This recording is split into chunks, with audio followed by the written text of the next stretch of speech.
Buen día, vamos a adorar juntos a nuestro Señor en este domingo.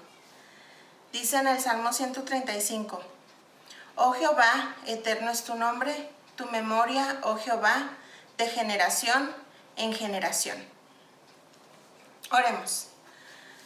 Padre Celestial, te damos gracias, Señor, porque tú estás con nosotros, porque podemos reunirnos para adorarte y porque nos permites iniciar una nueva semana a tu lado. Te pedimos que abras nuestros corazones, nuestro entendimiento para escuchar tu voz en este domingo. Gracias, Señor, te damos por todas tus bendiciones. En el nombre de Cristo Jesús. Amén.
Alabad a Jehová, porque Él es bueno. Cantad salmos a su nombre, porque Él es benigno. Es el momento para darle gracias a Dios por cada una de sus bendiciones. Y en este momento vamos a orar por eso. Nuestro buen Dios, seguimos delante de ti, ahora solo dándote las gracias por tus bendiciones, por tus bondades en nuestra vida. Gracias porque tú nos cuidas, porque estás al pendiente de tus hijos, porque tú renuevas tu misericordia todos los días para con nosotros. Gracias por amarnos sin nosotros merecerlo. Gracias por ser fiel y porque nos das esa seguridad, Señor. Queremos alabarte y queremos bendecir tu santo nombre por todas tus bondades. En el nombre de Cristo Jesús. Amén.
Ahora vamos a buscar en nuestras Biblias, en Hechos,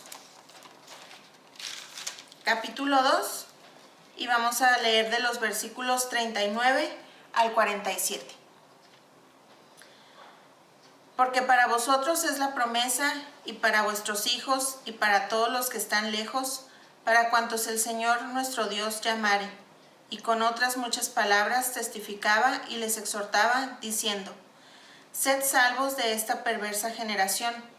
Así que los que recibieron su palabra fueron bautizados, y se añadieron aquel día como 3,000 personas.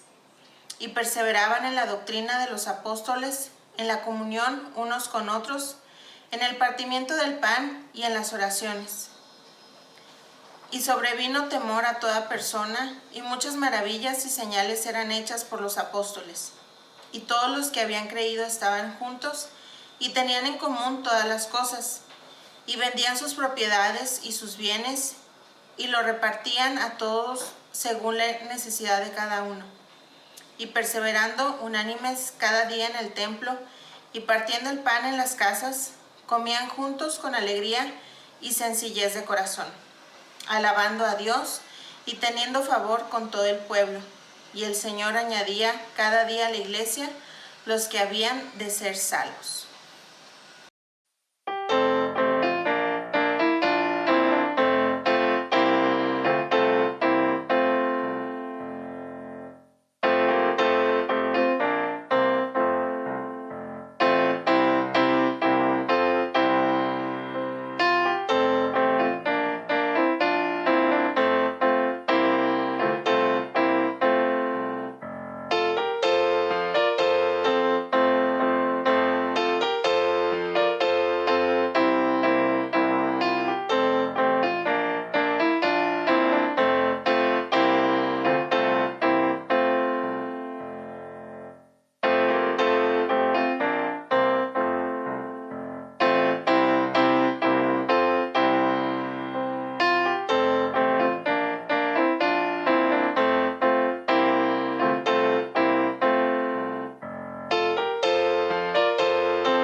Ahora vamos a tomar nuestras Biblias y vamos a decir nuestra proclama. Toda la Escritura es inspirada por Dios y útil para enseñar, para redarguir, para corregir, para instruir en justicia, a fin de que el hombre de Dios sea perfecto, enteramente preparado para toda buena obra. Segunda de Timoteo 3, 16 y 17. Por tanto, la palabra de Dios contenida en este libro es la verdad que acepto creer. Es la enseñanza que me comprometo a seguir. Es la esperanza que me atrevo a confesar. Nada me impide recibirla. Nadie me impedirá hacerla parte de mi vida y por ningún motivo dejaré de proclamarla. Estoy aquí para leerla, oírla y vivirla diariamente. Amén. Ahora estamos listos para escuchar el mensaje en labios de nuestro pastor. Hermanos, bienvenidos. Bienvenidos este domingo, 16 de mayo, que el Señor les bendiga. Vamos a orar. Nuestro buen Dios, te damos gracias porque nos permites en este momento compartir tu palabra, Señor. Gracias porque sabemos que proviene de ti, Señor. Te rogamos que el Espíritu Santo nos lleve a toda verdad y que en ningún momento, Señor, hagamos cosas que no te agradan, Señor. Permite, Padre, que podamos estar siempre dentro de tu voluntad. Bendición especial para cada uno de mis hermanos y aquellos amigos que escuchan también en este día, este culto, Señor, que rendimos para honrarte y glorificarte. Bendito seas, mi Señor. Te alabamos y te glorificamos en el nombre precioso de Cristo Jesús, Señor nuestro. Amén. Amén. Bien, mis hermanos. Vamos a dar inicio entonces a nuestro sermón de este domingo. Continuamos con la serie titulada Los Hechos del Espíritu Santo con la Iglesia. El texto lema está en Hechos 1, versículo 8. Y el texto dice: y me seréis testigos en Jerusalén, en toda Judea, en Samaria y hasta lo último de la tierra. Y nuestro texto bíblico para el día de hoy se encuentra en Hechos capítulo 2, versículos 39 al 47. Hechos 2, 39 al 47. Y el título, mis hermanos, para este sermón se titula ¿Somos tú y yo el resultado de la predicación? Sí, de alguna forma el Señor se las ingenió para que tú y yo llegásemos al conocimiento a través de la predicación de su palabra. Por eso el título de esta mañana es ¿Somos tú y yo el resultado de la predicación?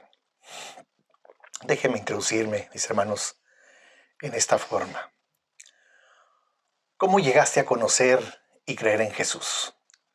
¿Cómo fue que llegaste a recibirlo y a hacerle tu Señor y Salvador?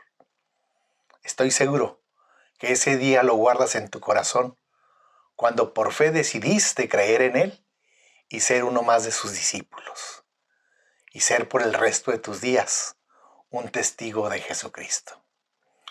Dios nos hizo por medio de Jesús sus hijos. Nos dio el poder de ser hechos hijos de Dios y parte de la familia de Dios. Parte del pueblo de Dios que vivirá por siempre al lado de nuestro bendito Redentor. Pues nos dio salvación y vida nueva y eterna. Y mientras tanto, estamos en esta tierra.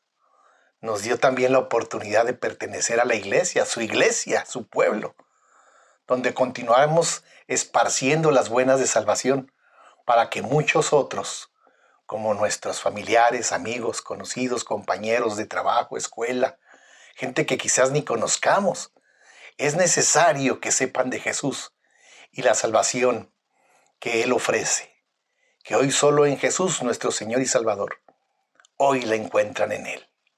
Por lo que en el libro de los Hechos encontramos exactamente esa misma tarea que la iglesia primitiva y hasta nuestros días experimenta cuando nos apropiamos, ¿verdad? Nos apropiamos de nuestra esencia de ser testigos de Jesús, testigos de Jesucristo, y esparcimos las buenas nuevas de salvación de Dios mediante Jesús, que son para toda persona cercana o lejana, tanto para los judíos y para los gentiles, por igual, cumpliendo así las expectativas de la Escritura.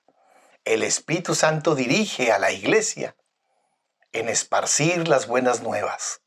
La iglesia tiene un buen sentido de llevar, de tomar, de hacer para sí, de tomar parte con Dios respecto a la salvación. No es que hagamos algo, sino participamos de algo. Porque la salvación en la Biblia es para todos. La salvación para todos es cosa de Dios y nada puede impedirla. Las buenas nuevas son aceptadas con gozo por algunos y rechazada con ira y desprecio por otros. Aún así, debemos de continuar esparciendo lo que hemos recibido. Somos testigos con nuestra propia vida. Cristo nos dio salvación cuando estábamos muertos en nuestros delitos y pecados. Nos dio perdón de todos nuestros pecados, justificándonos delante de Dios y dándonos vida nueva y eterna, por lo que somos testigos. Déjame decirte que la palabra testigo en griego es martrus y significa mártir. Porque cuando Jesús dijo, me seréis testigos, nos está diciendo, y me seréis mártires. Por lo que ahora podemos entender las palabras de Jesús en Marcos 8:35, ¿se recuerdan? Y también en Lucas 9:24. Porque todo aquel que quiera salvar su vida, la perderá. Y todo aquel que pierda su vida por causa de mí, éste la salvará. Hoy, la iglesia, debemos ser esos testigos, pues el Espíritu Santo está en nosotros y con nosotros, ayudándonos y añadiendo a la iglesia los que habrán de ser salvos. Sabiendo que las buenas nuevas son aceptadas con gozo por algunos y rechazadas con ira y desprecio por otros. La salvación para todos es cosa de Dios y nada puede impedirla. Seamos pues testigos de Jesús con la ayuda y el poder del Espíritu Santo en Jerusalén, en toda Judea, en Samaria y hasta lo último de la tierra. Recuerda, siempre hemos sido tú y yo el resultado de la predicación. Seamos testigos y compartamos del Evangelio las nuevas de salvación. En Hechos 2:39 al 47, consideremos en primer lugar, el Señor nuestro Dios ha prometido la salvación para todos. Dice la palabra de Dios al texto en Hechos 2:39, porque para vosotros es la promesa, y para vuestros hijos, y para todos los que están lejos, para cuantos el Señor nuestro Dios llamare. Hace más de 2000 años, usted y yo estábamos bastante lejos. Sin embargo, Pedro aquí estaba hablando también de nosotros. La promesa de salvación era para el judío, pero también era para la persona de cualquier nación que se encontrase lejos. Y usted y yo estábamos lejos, a una distancia considerable. Distancia en el tiempo, más de 2000 años de distancia.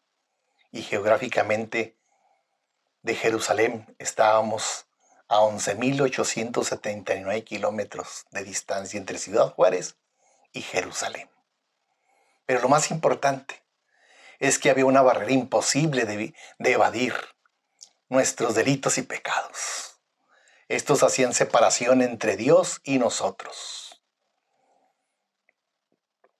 Era algo difícil, imposible. Hacían separación nuestros pecados entre Dios y nosotros. Por lo que el profeta Isaías nos dice a más de 2800 años de distancia. En Isaías 59, versículo 2. Pero vuestras iniquidades han hecho división entre vosotros y vuestro Dios, y vuestros pecados han hecho ocultar de vosotros su rostro para no oír. Tremendo. Por lo que era imposible que nuestro Hacedor, que es santo, nos mirara y nos oyera, pues nuestras iniquidades y pecado le hacían ocultarse de nosotros. No merecíamos nada de Él. Es más, nuestro pecado nos dejaba fuera de toda la gloria de Dios, según Romanos 3:23. Por cuanto todos pecaron y están destituidos de la gloria de Dios. Sí, mi amigo, mis hermanos, éramos repulsivos a nuestro Dios. El pecado nos hace inmensamente repulsivos para estar en la presencia de Dios, cerca de Dios.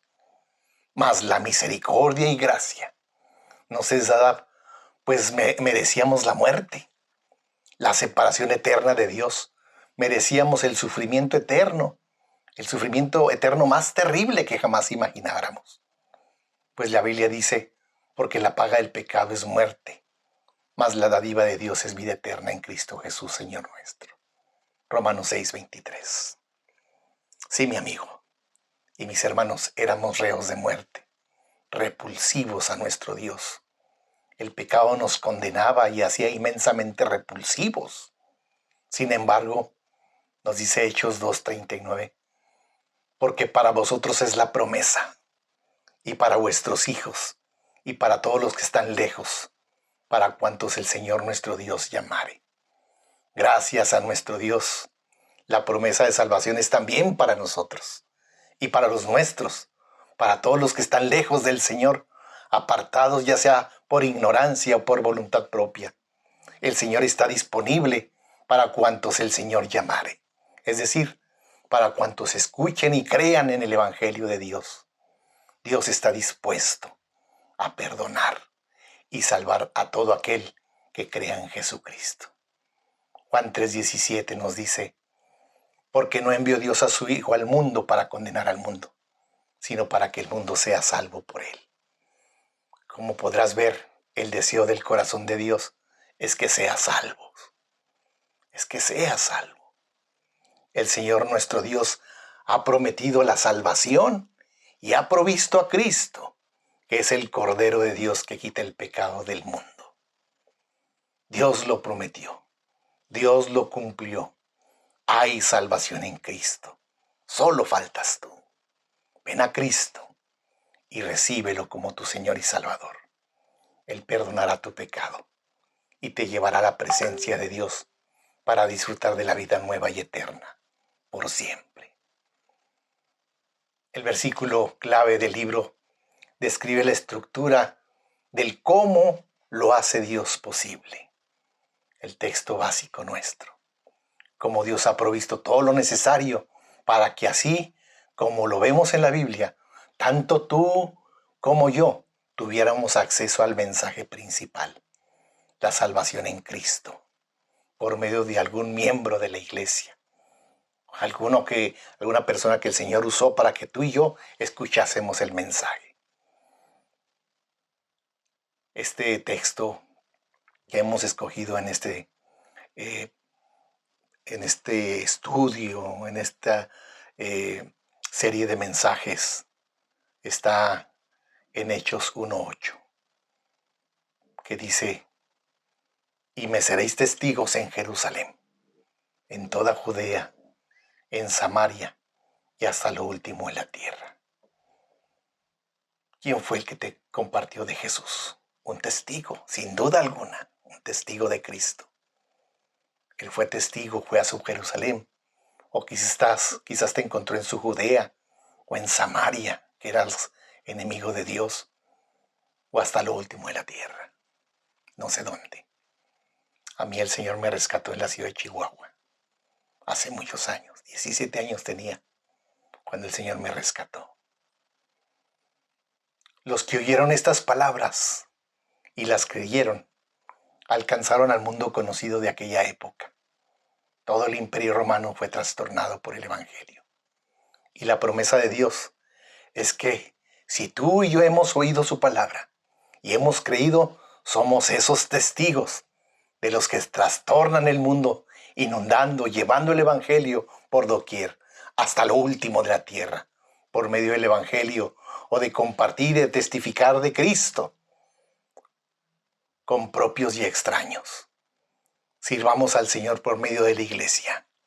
Mis hermanos, somos parte ahora de la promesa de Dios, por lo que ni en esta pandemia ni nada nos detendrá para continuar llevando la salvación que es en Cristo Jesús. Vamos a nuestra Jerusalén, vamos a toda Judea, vamos por Samaria y hasta lo último en la tierra. En segundo lugar, el Espíritu Santo dirige a la iglesia en esparcir las nuevas de salvación. Hechos 2, 40 al 41. La iglesia es dirigida por el Espíritu Santo para esparcir las buenas nuevas de salvación. La palabra de Dios nos dice ahí en Hechos 2, 40, 41. Así que los que recibieron su palabra fueron bautizados.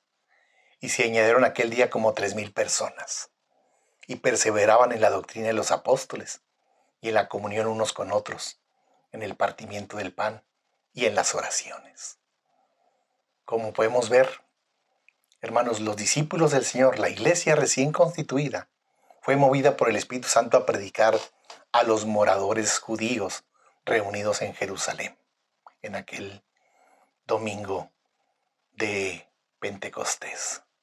Ya dijimos que les exponían las verdades escriturales en su propio idioma, en su propia lengua. Les exponían las verdades espirituales, de tal manera que entendían lo que los hermanos gentiles, galileos, les decían. Esos 120 reunidos ahí, en el aposento alto.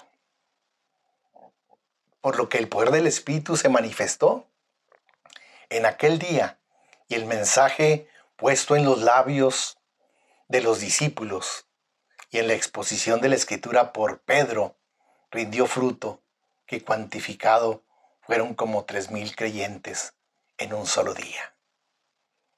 Estos nuevos creyentes, hermanos, estos nuevos creyentes en Cristo, dice la palabra, fueron bautizados.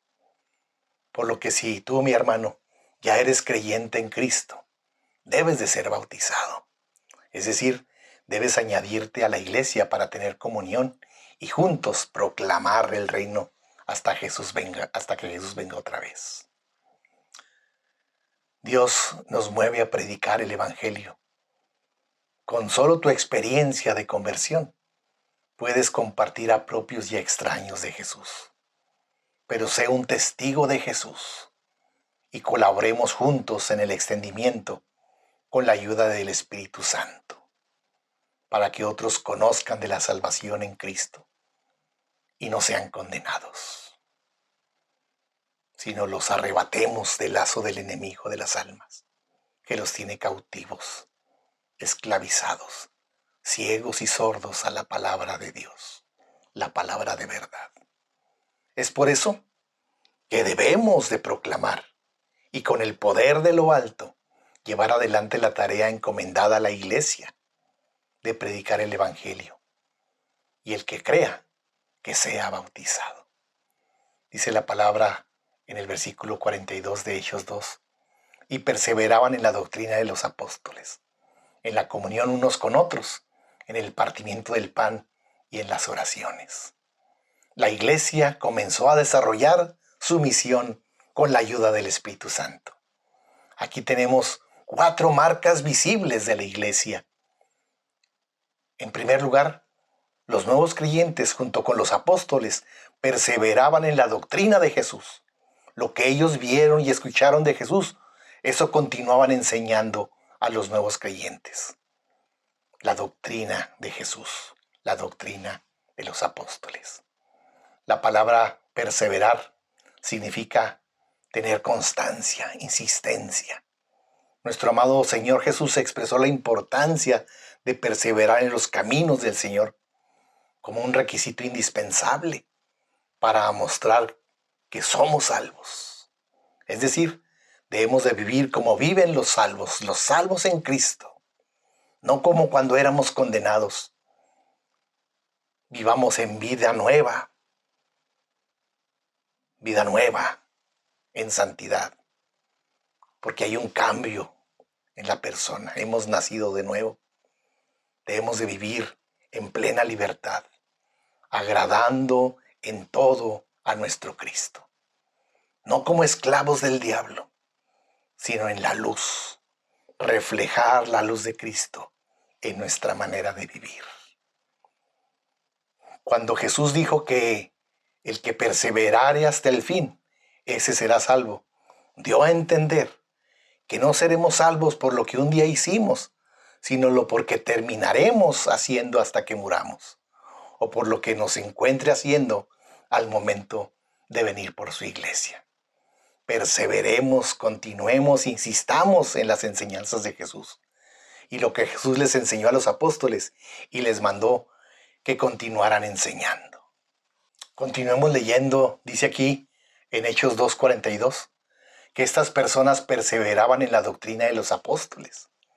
La marca de una iglesia se define en la medida en que se adhiere a la doctrina de los apóstoles, es decir, a las verdades de Cristo. La doctrina correcta era una de las enseñanzas de identidad de la iglesia visible, de la iglesia recién nacida. Y debe ser nuestra identidad, por lo que perseveremos en la doctrina de Jesús, con la ayuda del Espíritu Santo, que nos aconseja y guía a toda verdad en la palabra de Dios. En segundo lugar, tenemos la comunión. Compartían todas las cosas de Cristo. Y no porque fueran muy ricas y buenas personas, sino porque el Espíritu Santo los movía a toda verdad. Y el Señor les enseñó a vivir en comunión, en común unión, unidos en un mismo sentir. Pablo más tarde se añadió a las enseñanzas recibidas de Jesús, diciéndoles a los hermanos de Filipos que si en verdad son de Cristo, debía haber un mismo sentir, como el que hubo en Cristo.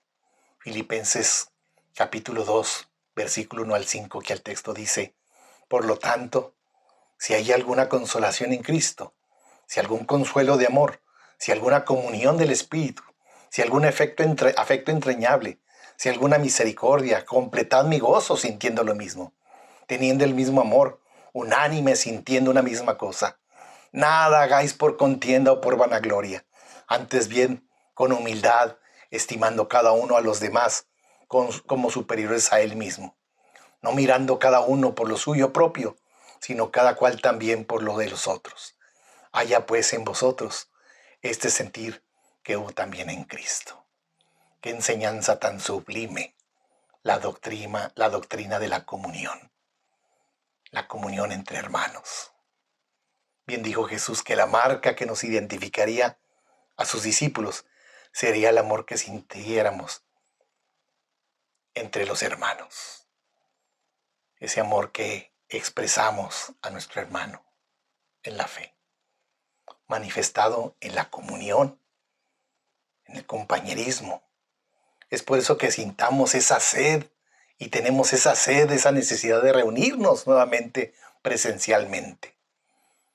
No sé ustedes, pero a mí me da un gozo cuando con alguien hablo por teléfono, alguien de los hermanos de la iglesia.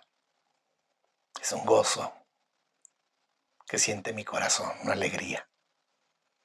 Pero ya pronto Dios nos lo concederá y bendeciremos a una voz su nombre, por lo que pronto experimentaremos la comunión en el Señor, sintiendo el amor de Cristo, anhelando obedecerle, y proclamemos como iglesia el Evangelio del Señor. En tercer lugar, se menciona otra marca, el partimiento del pan. El partimiento del pan en este versículo es cuando celebramos la cena del Señor, mis hermanos. Significa ser atraídos a un compañerismo, a una relación en Cristo, a una relación como iglesia, el uno con el otro, en el nombre de Cristo, recordando el sacrificio, muerte y resurrección de Jesús y proclamando su segunda venida.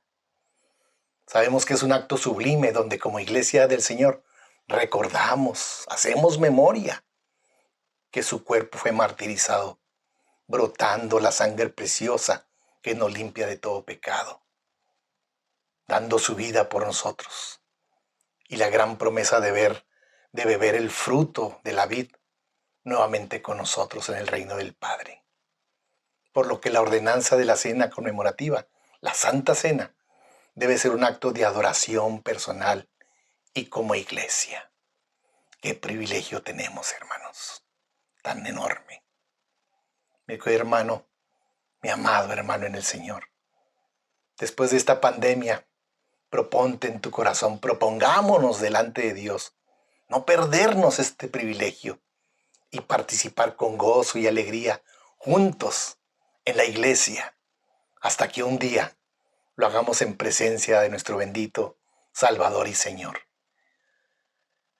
Esta es una marca de la verdadera iglesia del Señor. Conmemorar, celebrar juntos, atesorar en nuestro corazón y proclamar al Señor Jesucristo en la cena del Señor. Y en cuarto lugar, otra marca de la verdadera iglesia primitiva fue la oración. Perseveremos, insistamos en la oración.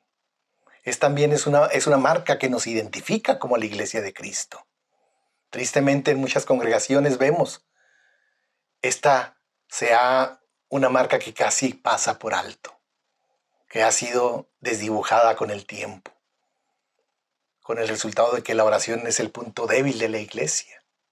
No olvidemos que en realidad la oración es el activo más importante de la iglesia. Es y siempre ha sido la fuente de poder. Ahí es donde Dios se manifiesta con el poder de lo alto. No porque en sí la oración tenga un efecto mágico. No, hermanos, sino que en la oración mostramos la confianza depositada en el autor y consumador de nuestra fe. Es por lo que mediante la oración nos acercamos al trono de la gracia, por lo que la oración personal es efectiva y siempre acompañándola también de la oración de la iglesia, la oración como iglesia, porque sea una imperiosa necesidad de orar los unos por los otros en la congregación. Y hemos tenido suficiente pandemia como para darnos cuenta que la oración es quien nos ha sostenido de la mano del Señor, al cual honramos y adoramos con acción de gracias. Identifiquémonos, seamos esa iglesia de oración continua, insistente, permanente, dependiendo en todo de su Señor. A Él sea todo honor y toda gloria. Amén.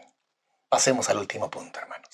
En tercer lugar, el ejemplo y gran desafío para la iglesia de hoy, para la iglesia de nuestro tiempo. Tengamos mucho cuidado y sigamos cuidando, insistiendo, perseverando en la doctrina de los apóstoles que está en la palabra de Dios. Leamos el versículo 43 de Hechos 2. Y sobrevino temor a toda persona, y muchas maravillas y señales eran hechas por los apóstoles. Repito, y sobrevino temor a toda persona, y muchas maravillas y señales eran hechas por los apóstoles. Observemos que fueron hechas por los apóstoles. Los que hacían maravillas, pues tenían los dones de las señales, por lo que estas señales y dones especiales fueron dados por el Espíritu Santo a los apóstoles, con el propósito de arrancar la gran tarea de evangelización en la iglesia, de la iglesia del Señor naciente. ¿Cuáles maravillas se refiere al hablar en lenguas, milagros y sanidades? Marcos 16, 17 y 18, ¿se recuerdan? Y estas señales seguirán a los que creen.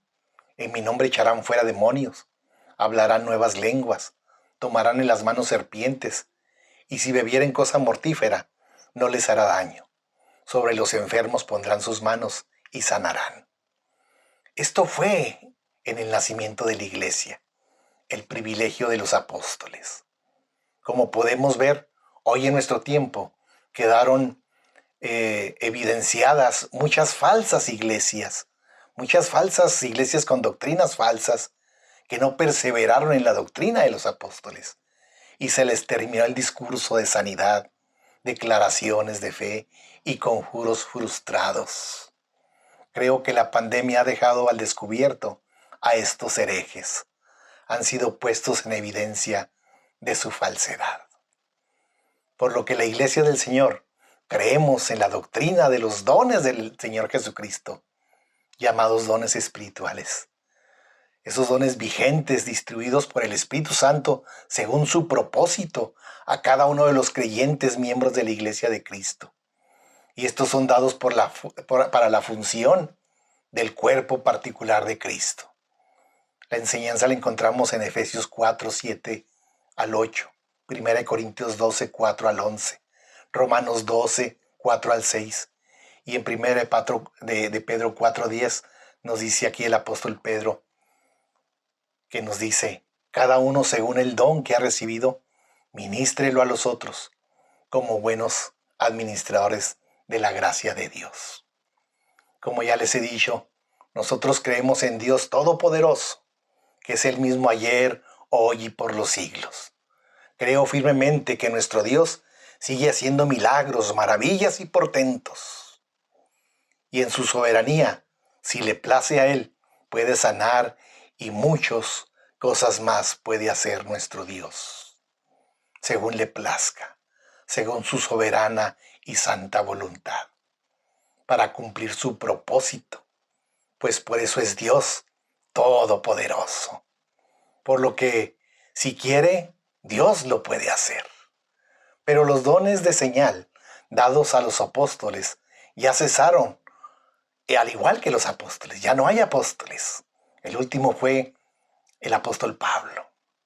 En su carta a los Corintios dice, y por último apareció a mí como a un abortivo, el último de el más pequeño de los apóstoles. Porque los dones de señales ya cesaron. El desafío de la iglesia es permanecer en la doctrina de Jesús. Las enseñanzas escriturales dadas a los apóstoles primeramente y después transmitidas a su iglesia. Oremos, hermanos, los unos por los otros, para que el Espíritu Santo nos guíe a toda verdad y glorifiquemos a Dios en todo. Vayamos y leamos ahora los versículos finales de este capítulo 2 de los Hechos, versículo 44 al 47. Todos los que habían creído estaban juntos y tenían en común todas las cosas, y vendían sus propiedades y sus bienes y lo repartían a todos según la necesidad de cada uno. Y perseverando unánimes cada día en el templo y partiendo el pan en las casas, comían juntos con alegría y sencillez de corazón, alabando a Dios y teniendo favor con todo el pueblo. Y el Señor añadía cada día a la iglesia los que habían de ser salvos. La iglesia inicial fue tan fuerte espiritualmente que el desafío para la iglesia de hoy es permanecer fieles al Señor en todo, como lo fue en ese entonces nuestros hermanos en el principio. Ahora, esta clase de vida que se menciona aquí casi no podría llevarse a la práctica en la actualidad, porque hay demasiados cristianos que lamentablemente están más controlados por los deseos de su vida vieja, de su vieja naturaleza, dominada por las pasiones y no por el Espíritu Santo de Dios. Ahora, observemos que era el Señor quien añadía a la iglesia a los que habían de ser salvos. Pero es un desafío vivir la vida en Cristo, en santidad, en compromiso total, ser fieles testigos a nuestro Dios. Ese es el compromiso de la iglesia. Mirando a nuestro alrededor, el escepticismo, la pérdida de valores espirituales, en una sociedad que a lo bueno le dice malo y a lo malo le dice bueno, que se define como racional y considerando ciertos aspectos problemáticos de la vida individual y en sociedad, problemas por los cuales nadie ha encontrado una solución, ni políticos, ni científicos, ni los que se dicen open mind, mentes abiertas. Y por otra parte, habiendo visto el nivel espiritual que caracterizó a los primeros cristianos, ¿no quisiera usted, amigo, que nos acompaña, hoy ahí en casa le gustaría disfrutar de esa calidad de vida como en la primera iglesia cristiana, donde todos eran de un mismo sentir. Usted mismo puede dirigirse a Dios buscando su perdón. Dios le ofrece salvación por los méritos de Cristo. Nosotros, la iglesia, estamos orando y oraremos por usted para que Dios le bendiga en su nueva vida en Cristo. Pero a ti, mi hermano, te recuerdo, el gran desafío es permanecer en la doctrina. Todos los que habían creído estaban juntos y tenían en común todas las cosas y vendían sus propiedades y sus bienes y los repartían a todos según la necesidad de cada uno. Y perseverando unánimes cada día en el templo y partiendo el pan en las casas, comían juntos con alegría y sencillez de corazón, alabando a Dios y teniendo favor con todo el pueblo. Y el Señor añadía cada día a la iglesia los que habían de ser salvos. Amén. Dios nos bendiga en lo personal y como iglesia. Permanezcamos en el Señor siempre. Amén. Oremos. Señor, ayúdanos, Señor, que te necesitamos. Permítenos ser fieles a ti, Señor, fieles testigos a tu palabra, a tu evangelio. Permítenos, Señor, trastornar este mundo. Ser esos testigos que quieres que seamos en nuestro Jerusalén, en toda Judea, en Samaria y hasta lo último de la tierra, Señor. Te lo pido en el nombre poderoso de Cristo Jesús, Señor nuestro. Amén. Amén. El Señor les bendiga, hermano.